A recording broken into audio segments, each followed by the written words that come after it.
So Yadgir town police ಸ್ಟೇಷನ್ನಲ್ಲಿ ಒಂದು bike theft ಪ್ರಕರಣ ದಾಖಲಾಗಿತ್ತು 73/2024. ಅದು ಆ ಕೇಸ್ನಲ್ಲಿ ರೈಲ್ವೆ ಸ್ಟೇಷನ್ ಮುಂದೆ ನಿಲ್ಲಿಸಿದ್ದು ಒಂದು ಬೈಕ್ ಕಳ್ಳತನ ಆಗಿತ್ತು.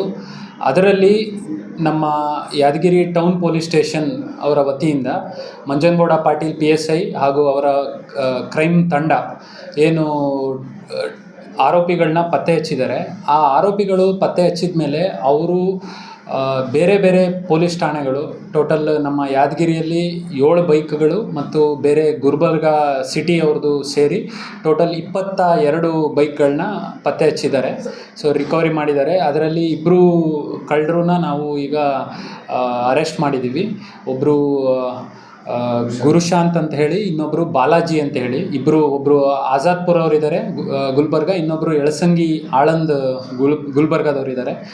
ಸೊ ಇವರ ಮೇಲೆ ಈಗ ನಾವು ನಮ್ಮಲ್ಲಿ 7 ಪ್ರಕರಣದಲ್ಲಿ ಬೈಕ್ ರಿಕವರಿ ಆಗಿದೆ. ಅವ್ರನ್ನ ಈಗ ನಾವು ನ್ಯಾಯಾಂಗ ಬಂಧನಕ್ಕೆ ಕಳಿಸ್ಕೊಡ್ತೀವಿ.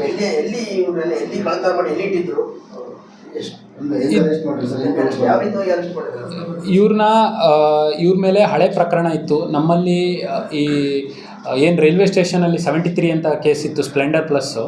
ಅದನ್ನು ಕಳ್ಳತನ ಆದಾಗ ಆ ಕೇಸ್ನಲ್ಲಿ ಇವರು ಪತ್ತೆ ಹಚ್ಚೋಕ್ಕೆ ಹೋದಾಗ CCTV ಮತ್ತು ನಮ್ಮ ಕ್ರೈಮ್ ಅವರು ಮಾಹಿತಿ ತೆಗೆದು ಆ ಕೇಸ್ನಲ್ಲಿ ಅವ್ರನ್ನ ಪತ್ತೆ ಹಚ್ಚಿದ ಮೇಲೆ ಅವ್ರನ್ನ ಇಂಟ್ರಾಗೇಷನ್ ಮಾಡಿದ್ಮೇಲೆ ಬೇರೆ ಬೇರೆ ಕೇಸಸ್ಸಲ್ಲಿ ಮಾಡಿದರು. ಅವರು ಬೈಕ್ನ ಕಳ್ಳತನ ಮಾಡಿದ ಮೇಲೆ ಬೇರೆ ಕಡೆ ಮಾರಾಟ ಮಾಡಿ, ಸೆಕೆಂಡ್ ಹ್ಯಾಂಡ್ ಇದರಲ್ಲಿ ಮಾರಾಟ ಮಾಡಿ ಮತ್ತು ಅವರು ಜೂಜಾಟಕ್ಕೆ ಬಳಸ್ಕೊತಾಯಿದ್ರು.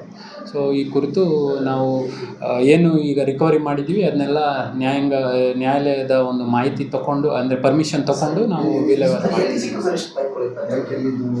ಇದೆಲ್ಲ ಬೇರೆ ಬೇರೆ ಕಡೆ ಮಾರಾಟ ಮಾಡಿದ್ರು.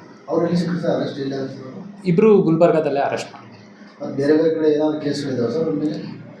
ಅವ್ರ ಮೇಲೆ ಬೇರೆ ಗುಲ್ಬರ್ಗ ಸಿಟಿಯಲ್ಲಿ ಬ್ರಹ್ಮಪುರ ಮತ್ತು ಚೌಕಲ್ಲಿ ಪೊಲೀಸ್ ಸ್ಟೇಷನಲ್ಲಿ ಪ್ರಕರಣ ದಾಖಲಾಗಿದೆ.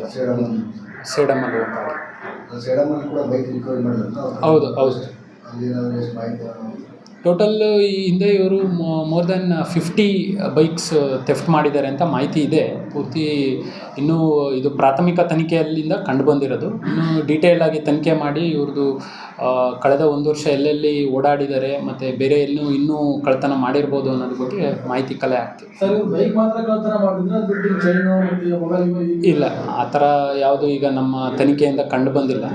ಇವರು ಮೋಡಸ್ಸು ಮೇನ್ಲಿ ಬೈಕ್ ಕಳ್ಳತನ ಮಾಡೋದೇ ಇದೆ, ಜೂಜಾಟ.